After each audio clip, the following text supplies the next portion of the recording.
All right. Hello, everyone, and welcome back to another episode of the Feeling and Healing podcast. This is Danielle Z, your host here. And today I'm so happy to welcome Debbie Simmons. She is a community activist, a businesswoman. She's a wife, and adopted mother to 9 children. I'm very, very impressed by that, Debbie. A devoted follower of Christ. Her business is Anchor Point, and she basically helps people and guides them throughout their journey, with their relationship with themselves, their relationship with their faith, and also with their legacy and what they leave behind, when they're not with us anymore. So thank you so much for joining me, Debbie. Yeah, I'm glad to be here with you. Yeah. So as like this proclaimed legacy architect, I have my Mhm. first question for you, and we can dive into the conversation is, I'm learning as I'm getting older the importance of legacy. So can you just tell us kind of a little bit about the work you do with your clients, working on, building their legacy, what the Mhm. importance is, and so forth? Yes, I'd be glad to. And let me tell you why this became so important to me, because I think Yes, this is what kind absolutely. of builds into the case. Okay. In my story, and we all have pain points in our stories, but in my story, one of my pain points includes wanting to be a mom and not being able to get pregnant, ultimately Mm. getting pregnant with quads. And the boys Oh were my born at 30 weeks. And oh, they were born at 26 weeks, and we wanted to get them to God. 30. And so they literally placed the boys in my arms, each one of them as they came, and I held them as they passed away. Okay. Oh, And so as I know, so this is like a big deal, right? So as I learned to walk through that healing process and really trusting God with my story, I knew that I did not, well, I was younger than you are right now, and I knew that I did not want to go through life and be stuck, and I wanted to live. And so I went on this kind of exploration process, because holding the boys in the hospital that night really realigned my thinking to go, eternity matters. It matters. And so what I do now affects then, and I want to be intentional. That was what I came up with, as I walked through that. And what I began to do as I healed was I asked God, you say you're a redeemer of stories. So how can you take my story now that I'm kind of up and functioning and working, going back to work and yeah. doing all these things? I said, how can you help me take this story, and how can I thrive? How can I thrive? I don't want to be stuck, right? And that took me on a journey of working with people that lost children. It actually was the catalyst for us adopting the 9 children with difficult backgrounds. And then ultimately, it led to starting our nonprofit, which is Anchor Point. And that has the ability to help thousands of people each and every year and move them from barely surviving to thriving and changing lives. And then ultimately, that began some of the consulting that I do, which is the Heart of Legacy, and get just trying to get this concept in people's eyes that we need to live our legacies now so that we have something to leave. You're going to leave something. Now, the only question is, will we be intentional? And for me, that just became solidified sitting in the hospital with those boys, is to go, I had to do something significant. I wanted everything to be significant.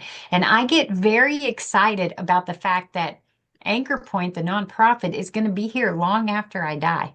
Okay. And I'll be Absolutely. I'll be sitting in heaven, and people will be being helped, and I'll be going, that rocks. That's That's so yeah, that was cool. that's what I left. That's why I left it to. Yeah, and I'm like going, isn't that neat? And I think for it, with the people that I talk with and that I coach and different things like that, one of the things that comes up is this fact that we never stop. We No, never we don't. stop to think about, like, what is my unique purpose? What can I do to impact the world in a positive way? And literally just forcing people to stop and sit down and have a discussion with me starts this opportunity of changing their trajectory just 1 degree, because we may be called to just be stay-at-home moms, which is not a just be. That's a No, full-time no, that is position, a right? Yeah. And that is a legacy making, impact making position. And so how do we think about it that way? How do we mm, learn to play the end game? When my kid's mhm. losing it, then how do I not lose it so that I can teach something way bigger to this kid? Or this morning I had a teenager that I worked with for a while. She came over at 6 to go walking because she's back in town. She's 20 now. And we were walking, and I was like, "Hey, what's been going on in your life?" So she's Yeah. telling me this story, and I stopped her and I said, "Okay, I want you to tell me where you saw God at work in this story." Mm. And she couldn't do it. Okay. I mean, she said, "Well, he took care of us." Da, da. And I said, "No, no, no, no, no, no, no." I said, "Be very specific. Tell Yeah. me the specific things." And so I gave her a couple examples, and then we started listening, and she had 10, 15 things that we came up with. And I'm like, okay, then there was no reason to panic, Mm. because you knew that your daddy God would take care of you and that you could trust him in this situation, but you panicked ahead of time because you decided you had to be in control. And so, how do we change? Mm. And if she can learn this skill, this will change the way she views things all throughout her life, and her ability to handle problems as they come into her to her space. And then think about how the ripple effect of it, she learns if she teaches her children in the future, or she teaches other 20-year-olds what kind of Yes. impact she can make. And she can be a legacy maker in that arena. And so I think, it's a matter of us learning to think differently, and then being very proactive about pursuing where God is leading us, or where we feel we're being led to make a difference. I love and thank you so much for your I just want to take the time to thank you for your vulnerability and sharing that story. I mean, I can't even imagine what that was like for you. Hmm. My heart goes out to you. And I will say, like, I think I said this when I first met you, before we recorded this, but like you're one of those like beautiful people that I think that the world, that was in my mind, like I'm trying to like justify like that is not something like any I would want anybody to experience. Sure. And but you've turned it like a Hmm. painful, a painful story into something so beautiful, into something Hmm. that, as you said, you want to give back to the world. And I Right. just think that is so admirable because I say this to my clients too, and my both my coaching clients, and I don't have my therapy practice up and running yet because I'm not licensed yet. But the people that I do work with at my internship site, like, like it's very easy to, when you are in pain, and I understand, to just Hmm. go out and blame or hurt. And I think it takes very special people that have special hearts like you do to Oh. turn that pain into something beautiful. Yeah, well, and the other really interesting thing is, you think about like the fact that this whole nonprofit that impacts thousands of families and stuff like that. What we have to understand is my boys aren't forgotten. Their No. legacy Yeah, they're living continues, through. right? Yeah, and so their legacy is being lived out through me, and then, how does mine trickle down? And so I just go, hey, and I learned how to walk through suffering well, because I had a lady that kind of adopted our family and became our grandparents, Oh, because we didn't have any grandparents. that's so great. Yeah, she had multiple sclerosis. I watched her suffer for 20 plus years, and she always had a smile on her face, and she always was super interested in me. And I mean, I was like, I want to learn to be like that. That's And that's her story living on through me. And you're seeing it, and I'm going, "Oh, that reminds me of Nanny," Oh, I and love so yeah, that. yeah. And Yeah. so I think that that's great, and we all have the capability of being this way. But a lot of times what we allow is, we allow our pain to turn us inward.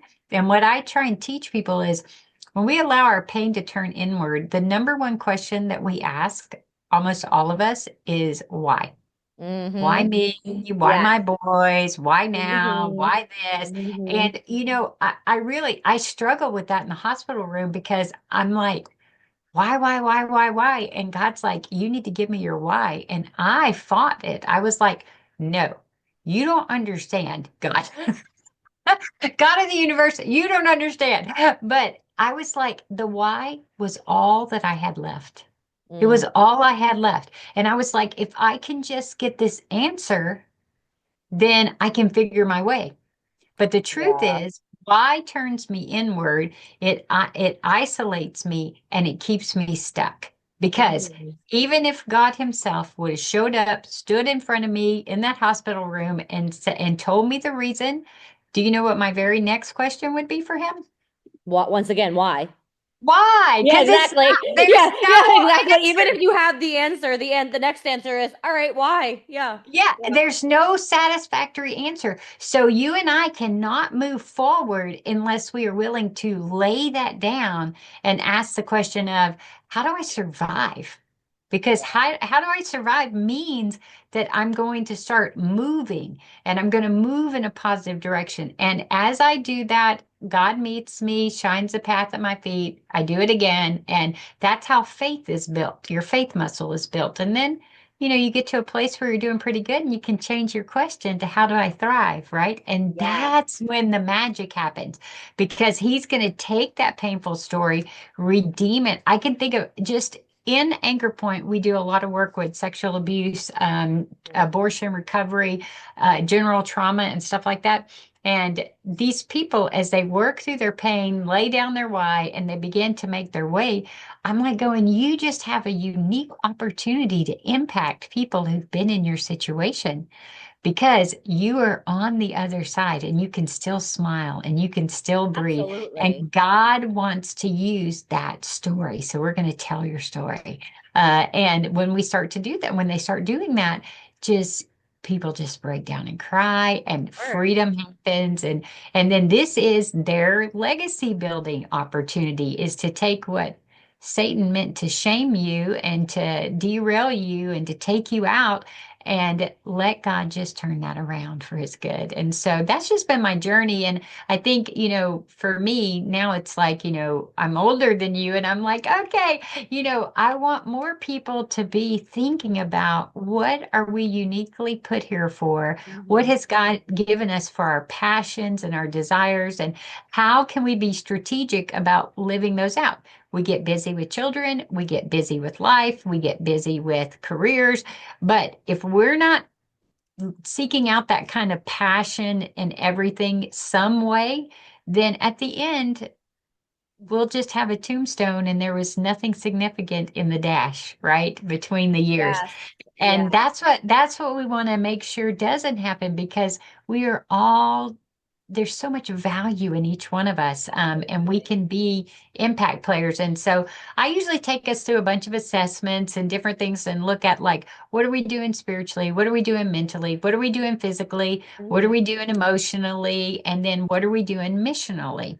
Missionally. And Love that. yeah, because we're here to make impact, right? And so those are the kind of categories that we begin to look through because if, they're all like a bicycle wheel with the spokes, and if one is out of alignment, the wheel doesn't run very well. And Yep. so, I think, if I'm struggling physically, then I can't be the impact player I want to be. If I'm stuck emotionally, I can't be the impact player I want to be. So it all works together and we don't always evaluate ourselves very well. So it's good. It's good to sit down and do it. Yeah, no, and I'll share too. I think you bring up. I said this in many podcasts because you bring up of one of my favorite words, and that is impact. And Mhm. as I'm on my growth journey, I have been on healing journeys. And let's be honest, similarly, nobody gets through this life unscathed, right? Like we all Right. have Mhm. our everybody Pain has points. whatever. Yeah. Yeah, Mhm. yeah. But I think what I've found truly helpful in my legacy that I and finding my why and then moving on to the how is having, and I would love your perspective on this, is having deep-rooted core values. Hmm. Yeah. And to Yeah. me, yeah, that having deep-rooted core values and those values that I define, and of course, like I reevaluate them like every couple of years, but I always tell my clients by the end of the time I'm working with you, I want you to be so ingrained, and that's your anchor, pun intended. Yeah. So ingrained in them that you can literally, if I just say, if a random person walks up to you on the street and they're like, "What are your core values?" You can just list them off. Yep, yep, bam, bam, bam, bam, bam. And because when you align and you live yourself as you said, in line with your core values, that's when you start building that legacy and how you want to live. Yes. Yeah, I love that. And I use the reference of it's a compass for us. Yes, it Okay. is. It Okay. is. And what I like to tell people to do is don't make it super long, but like No, three no. three words generally will be enough. So like mine is faith, mine is legacy, and mine is joy. Okay. Those are my three. And then you can always do, and you can do this daily, it's certainly every week you should do it. It's a red light, green light, yellow light kind of test. Mm. Okay. So, and it's just a gut check. And so it's today, did I move closer to my word faith? Hmm. Was I just kind of waddling around in the middle? That's yellow. Green is moving toward, and then red is what am I moving away from it? Okay. So if I evaluate those three words and I got a green here, a yellow here, and a red here, then what adjustments do I need to make? And then I can quickly kind of adjust and go, okay, what is one small thing that I can do to move closer to green in those Mm. yellow and red categories? Not big things. What are small steps that I can take? So, I mean, literally, if it's joy and I am, strung out as a mom and I'm like just barely Yeah. holding on to the rest of the day, and I'm going, okay, 5 minutes. Lock my bathroom door. 5 minutes. No grandkid, no kid comes Yeah, in. yeah. Let's Just you need, bleed yeah. to Yep. death. Just let me sit here and listen to a praise song Mm. and just recalibrate. Okay. Well, that will get me to be more aligned with the fact that I can be a joyful mother because I Yeah. will have reset.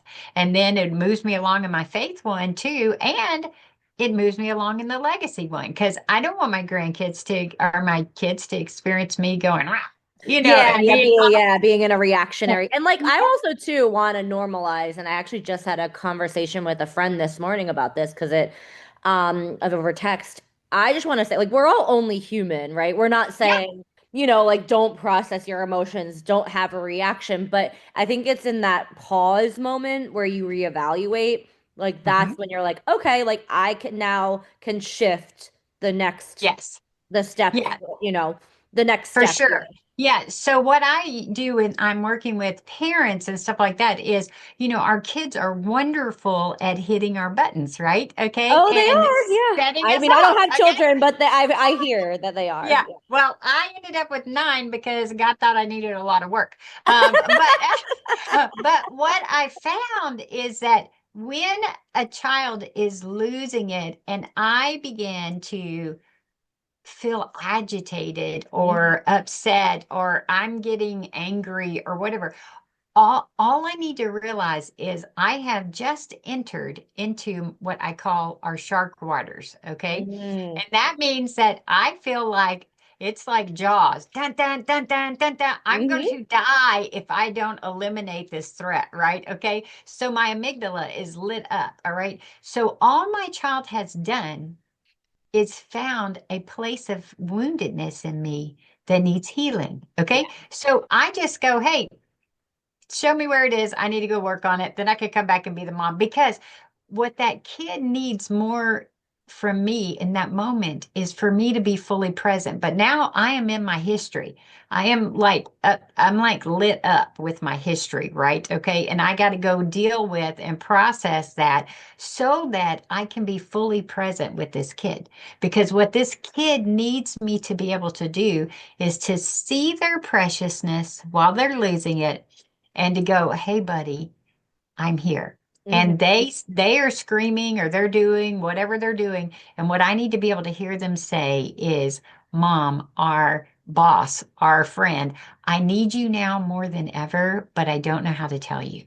So I can then lean in to help that kid or that adult or whatever learn to regulate their own Mm-hmm. emotions, but Yeah. I can't be taking it personally. See, and it feels personal. Oh, And absolutely. Yeah, so, because you're yeah, feeling something. They're your yeah, feelings. Yeah. Yeah, yeah. absolutely. Mine, I usually feel mine across my chest. It gets super, super tight. And I've gotten so good. But if you can just do this one thing, if you can just recognize it in your body and you can say, oh, that's my shark waters. That puts Mm-hmm. us back in our prefrontal cortex. Okay. And Mm-hmm. we can logically make a good decision and still knowing, hey, I need to go sit down, spend some time with God, talk to a counselor, do whatever I need to do to process through Mm-hmm. this. But I always tell my parents and even my children and stuff, I'm like, if you don't deal with it now, it's not a problem. It's going to show up again. Oh, yep, And it you're going to will. get, you'll Oh, get yes, another it chance. will. Yeah. And it So might as a, not be in the same form that it came up in when you were having the emotion, but if you bury it, it will resurface in some yeah. way. So, Yeah, and I so mean, I'm like, let's deal with it now because I got way too many things to do. yeah, So right. I've just gotten really good at going, okay, I got to go deal with that. I got to deal with that one. That's And amazing. and as soon as we can catch that little spark in us, because if we get it as a spark, it's much easier before it So, becomes a full raging yeah. fire, right? Same thing goes for the kids because the kids just don't know how to deal. You don't Yeah, come you don't wired, teach emotional and nervous system right? regulation in Right. school. Yeah, yeah. Well, and you don't come wired with it. You have to No, learn you it, have to right? develop And it. so, yeah, Absolutely. yeah. And so this is where they need us. But if I'm stuck in my stuff, I can't be the person they need me to be. And so I just had a lot of them, and I got a lot of practice. That's how Yeah. that's how I did that. I mean, quite a lot. I would say quite a lot of practice. 9 children. I Yeah, can't even yeah, imagine. Your yeah. patience is probably, I admire you for that because I Mhm. can't even imagine.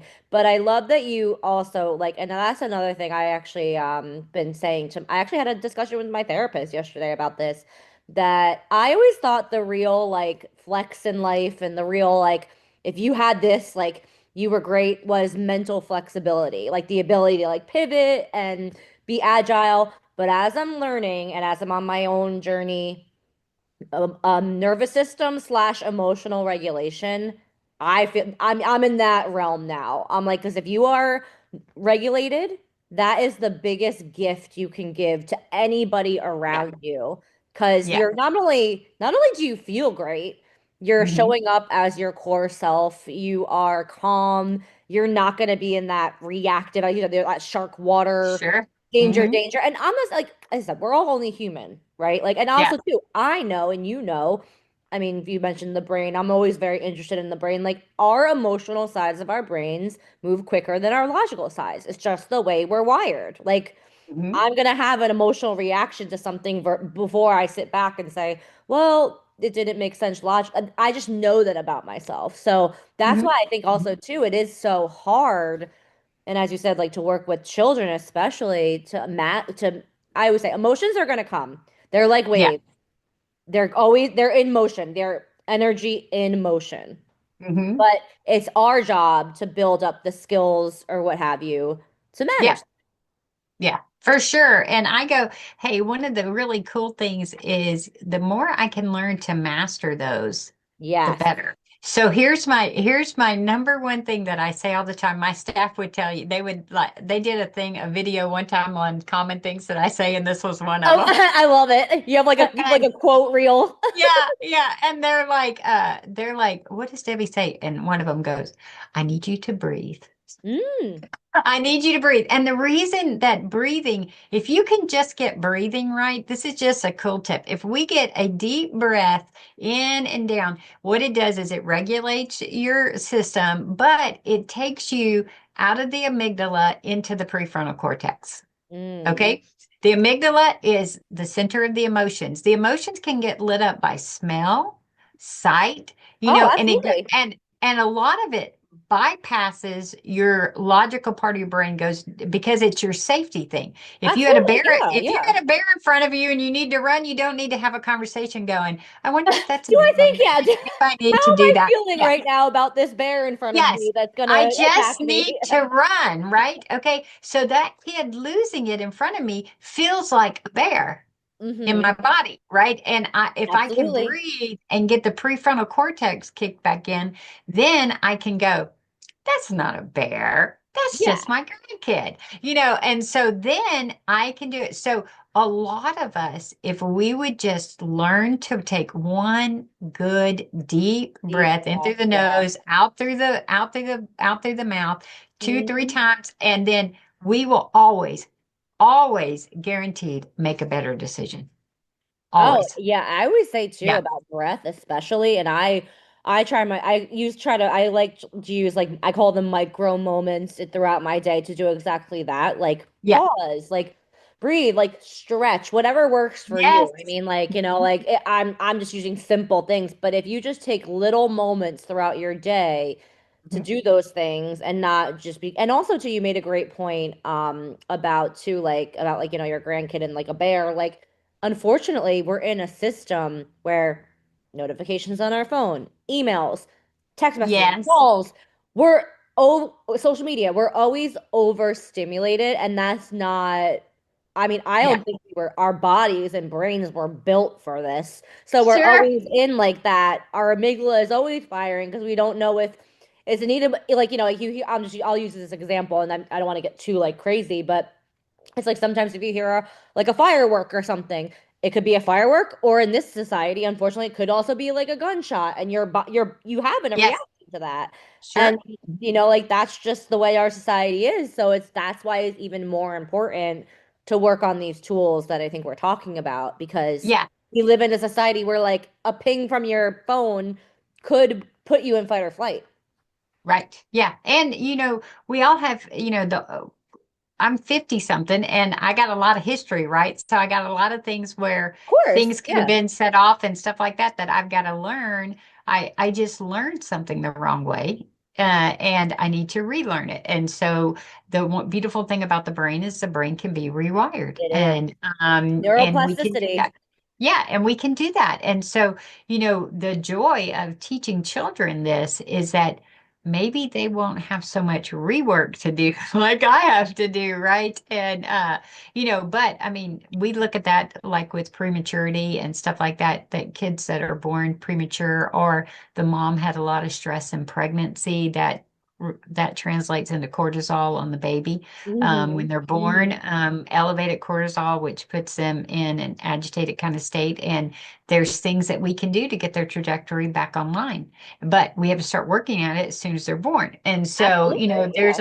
there's a lot of interesting, it's just very fascinating the way God has made our bodies to give us warning signs. And we need to lean in and learn how to do that. So when I can teach my grandchildren how to regulate and how to breathe and how to do these things, what power that is when they can do that at 4, Yeah, you that know? is, yeah, yeah. Yeah.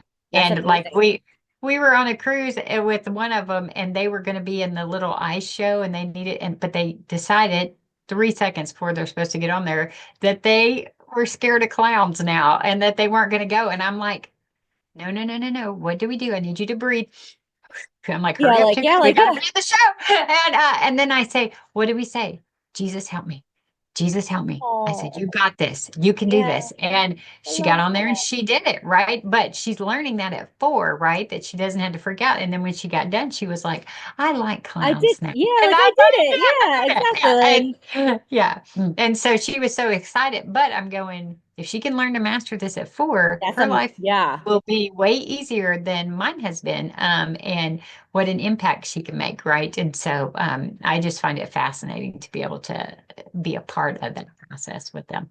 absolutely. And I think like the whole point too, because that's like also too, people come to me as when I'm wearing my therapist hat more often than I'm wearing my coaching hat, but it's like the goal of coaching and also therapy, whenever you're, I think, getting help or even that situation when you're working with your Yeah. granddaughter, Mhm. like, is not to feel your feelings, But Mhm. it is, as I always say this, and I said it to my friend this morning, the same friend that I was talking to about emotional regulation and nervous system regulation, is that like we don't want our feelings to be a place of residence, so we don't want to live there. We would just want them to be a place of reference. So Mhm. don't live there. It's a night you can Mhm. vacation there and sit there and process as long as you want. And I'm all about processing your emotions, but don't live there because that's when we do get stuck. Mhm. And that's also where, as a mental health professional, I will say that's where depression lives. That's where Yes. anxiety lives. That's Mhm. where, that's where when things become a pattern and you get stuck in that place, that's where Mhm. unfortunately the disorders come. And Yes. there's no shame. I mean, I have had my bouts of anxiety, very high anxiety, have had depressive episodes. They're not fun. Sure. You know, Uh-huh. not Hmm. fun to go through, and I do not wish that upon anybody, but I think once you and I will say, like as you said, like life is going to continue to life with me. Like I hope that, I've been on this earth 37 years. I've learned a lot, lost people, like not as similar to you, but other people, and have been through good times, bad times, like all of the things, like Hmm. like breakups, friendships, lose, everything. But I got to where I am today, and I've I'll use, I guess, maybe the term, I don't really like this word, but I guess I've built a resiliency, that I guess there's no other way for me to put it. And because I don't know, maybe I don't like that word because I feel like I want still people to go through the world soft and malleable and not so Hmm. hard. I feel like, like the world kind of sometimes the world can harden you up a little bit, and that has an impact on you too. Yeah. Well, and I would say, hey, all emotions are valid. Yeah. Okay. And then it's what we do with them. Okay. So it's learning how to not let them control me, but me learning how to work with them. Right. And then Absolutely. and getting to a place and healing, just like your podcast says, healing is extremely important in that, right? So I would say, hey, I'm resilient, but I'm not hard.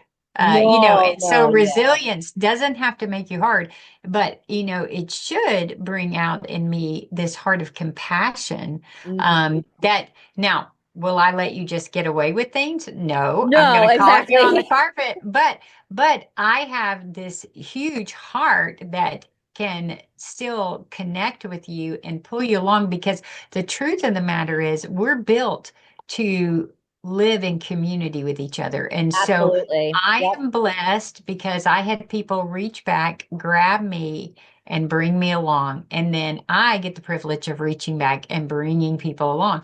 Well, guess what? People's lives are very messy, right? And so Absolutely. Yeah, life is when a you, messy. yeah. Yeah, very And messy. when you walk in those places with people, then you have to walk in with this heart of learning and this heart of Curiosity. compassionate, Yeah. yes, and going, okay, do you want to just stay here forever? Do you like it here? Yeah.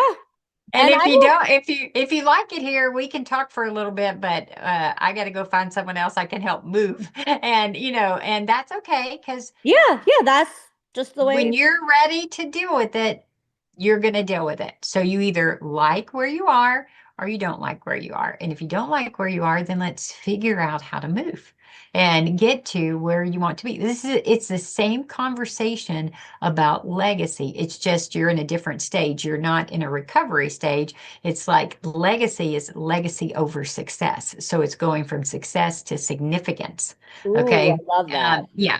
And so it's just a different place. Do you feel satisfied with your success? And do you feel like you made your biggest impact? Or, you know, do you feel like you need to is there something else? And if there's something else, let's figure out how to start moving that direction, because it trickles down into all these other things. And so I just go, it's the next, this success to significance is just the next layer. I love that. It's like going to the next level. So we've come from recovery. Now we're doing pretty well. Or we might be a business owner. We might be Yeah. very successful in the world's eye, but we still feel unfulfilled.